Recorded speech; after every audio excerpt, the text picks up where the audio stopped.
really nervous. War drives designers crazy. The Axis powers in World War II were forced to the wall by production capacity and cost. Actually, they churned out a bunch of dirt cheap, magical weapons whose production costs were less than a cup of coffee. The structure was so simple that a worker could learn how to make it just by looking at it a couple of times, yet it became the king of battlefield rescue.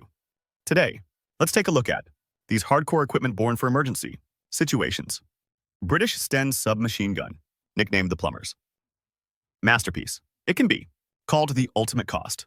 Performance king of World War II, the whole gun only, has 47 parts, costs less than $10 to produce.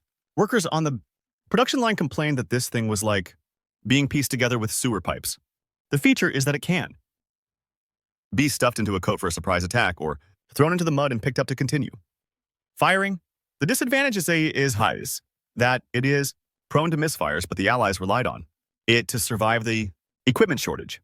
A famous saying has been passed down to this day. Although the Sten is crude, it can send fascists on their way.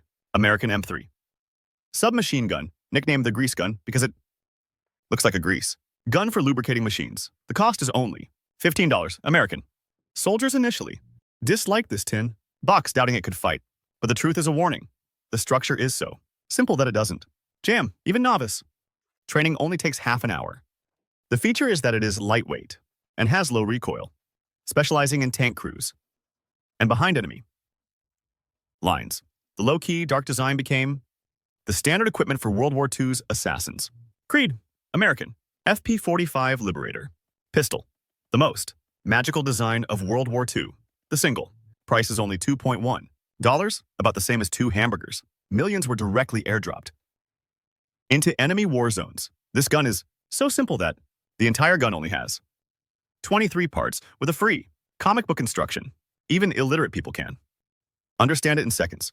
You have to manually disassemble and reload after firing one shot. Not for head-on confrontations, but rather for letting guerrilla teams secretly take out isolated enemies and steal their good guns.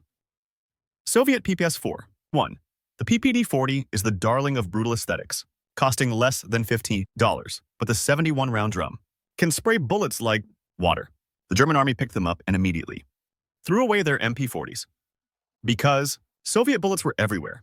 The feature is that it doesn't freeze even at 40 degrees, below 0 Celsius. It doesn't break when soaked in the mud of the trenches. The barrel is actually made from repurposed Mosin Naga rifle scraps. Soviet thrift is the epitome of turning scrap iron into magic. Soviet PPS-J4.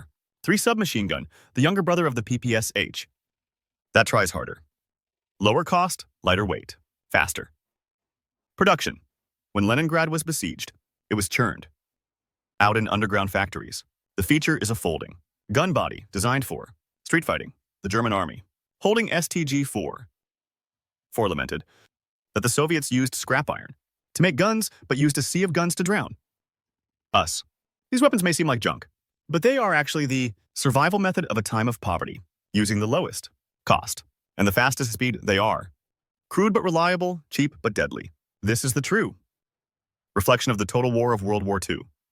Winning a war doesn't require expensive things, just enough of them.